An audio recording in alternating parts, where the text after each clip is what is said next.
Алматыға менің жеңешем келіп жатыр. Бір үйде 3 келінбіз, соның ең үлкен осы кісі.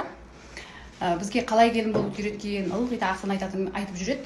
Біртүрлі өзім әпкем сияқты. Өйткені үшеуміз көбірек сырласамыз, әңгімелесеміз, отыра қалсақ болды, апамызды, қайненемізді мақтаймыз. Сол кезде төңіректегі кісілер біреулер енелерін жамандап жатса, сендер кешке шейін енелеріңді мақтайды екенсіңдер деп айтатын, сөйтіп айтатын. Өйткені біздің енеміз мақтауға татитындай өте керемет кісі.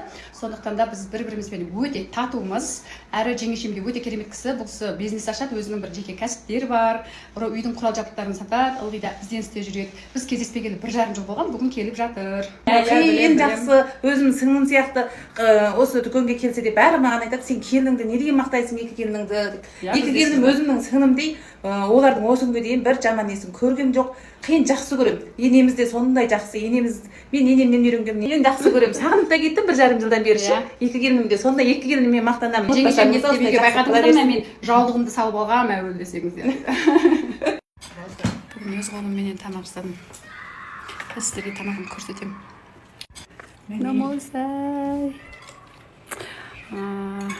Жеңешем келді бүгін, сосын жеңешеме өз қолыммен тамақ жасап беріп жатырмын. Дәмді болып па жеңеше? Керемет, бәйбіт көпті дәмі деген соң. Артық мақтап етпеңіз. Мен тамағымды мақтап жатыр, күшті жасапсың деп. Мәселе, мен әдетте тамақ жасамаймын, мен ылғи да үйімде күтушілер болады ғой, мен тамақ жасайтын, тазбит жасайтын кісілер аламын да, бірақ да жасамаймын. Неге? Ол қолымнан келмегендікті білдірмейді.